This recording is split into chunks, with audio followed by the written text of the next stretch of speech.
Good day, everyone, and welcome to our class. This is the Contemporary World, and this is Sir E, your instructor for these course. Welcome to the Contemporary World, and today's topic will be all about the snapshots of Africa, Oceania, and Antarctica. Now, in Africa, there are considered as two zones, the Saharan Africa and the Sub-Saharan Africa. You can see the map on your screen right now, where on the upper part you have the brownish color, which is the Saharan Africa, and then you have the greenish color below of the map, which is the Sub-Saharan Africa. Now, the Saharan Africa is considered as North Africa, and the ethnicity and religion of which they are actually Arabs, and their religion is Islam.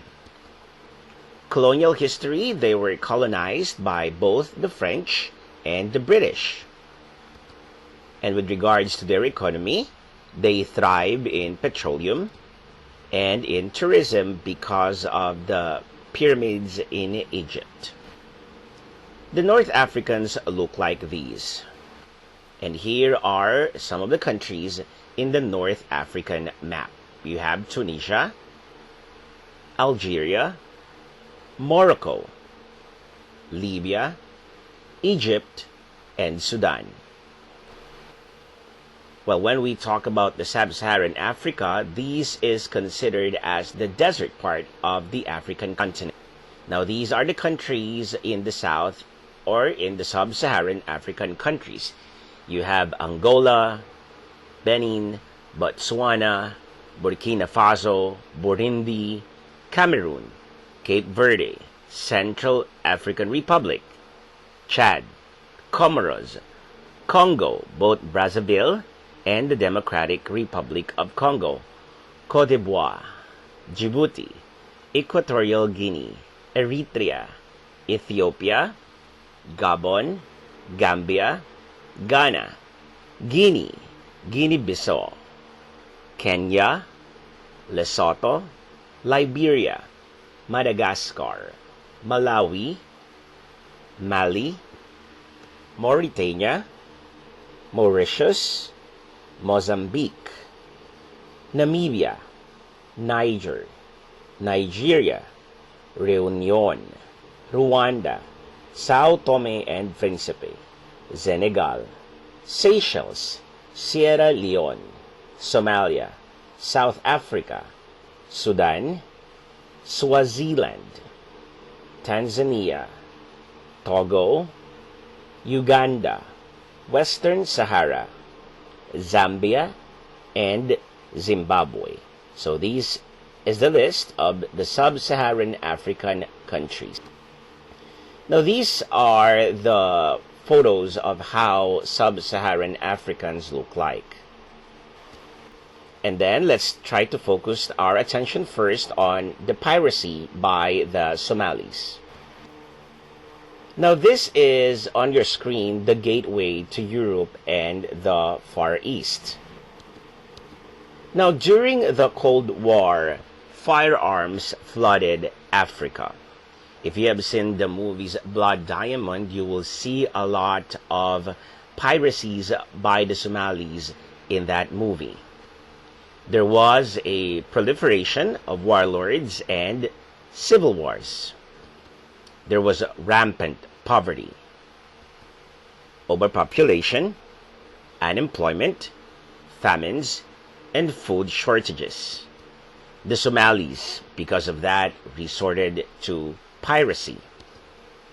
The location plus their circumstances definitely took over them, and that's the reason why people in Somalia decided to be pirates. Today, this is how it looks like. Commercial ships are escorted by British warships from Colombo, Sri Lanka to Aden, Yemen, and vice versa for a fee. Now let's look at Oceania or Oceania. Now, the colonial history of Oceania, they were colonized by the British and the French.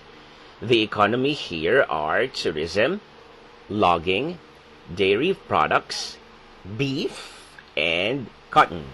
Now, these are the countries in the Oceanian region.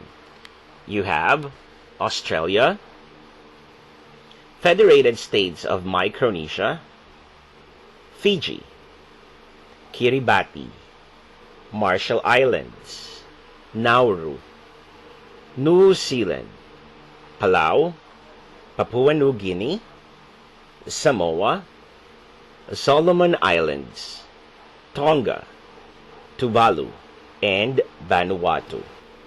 These are the people of Oceania, the most popular of which is the rock. Now, with regards to the issues in Oceania, we have underpopulation, especially in Australia and New Zealand. These countries are underpopulated. New Zealand right now is very much open for immigrants to have people to work in their dairy and sheep industry. Also, part of the issues in Oceania is global warming. With rising ocean levels, many Pacific Islanders are in danger of getting submerged permanently. According to the Lausanne movement, there is definitely a climate change. The fifth assessment report of the Intergovernmental Panel on Climate Change, or the IPCC, has shown that warming of the climate is unequivocal and that each of the last 3 decades has been warmer than the last. These coincides with an increase in atmospheric carbon dioxide of 40% since pre-industrial times. The global circulation models show that the observed global average temperature increased during the 20th and 21st century, and this is mostly due to increases in greenhouse gases. Likewise, ocean heat content in the South Pacific is the key control of surface temperatures, and these has also increased due to greenhouse gases. Now, let's look at the Antarctica. The question is, why has an ozone hole appeared over Antarctica when ozone Q10 depleting substances are present throughout the stratosphere?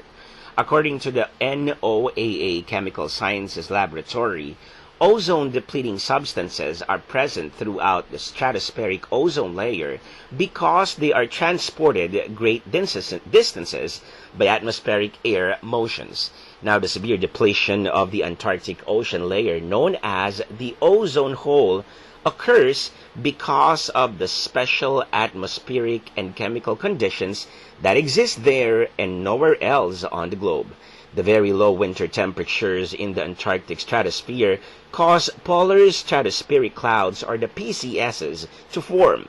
Special reaction that occurs on PSCs combined with the relative isolation of polar stratospheric air allow chlorine and bromine reactions to produce the ozone hole in the Antarctic's springtime. This is the hole in the ozone layer explained. And these wrap up our snapshots of Africa, Oceania, and Antarctica. Again, thank you for joining us. This is the Contemporary World.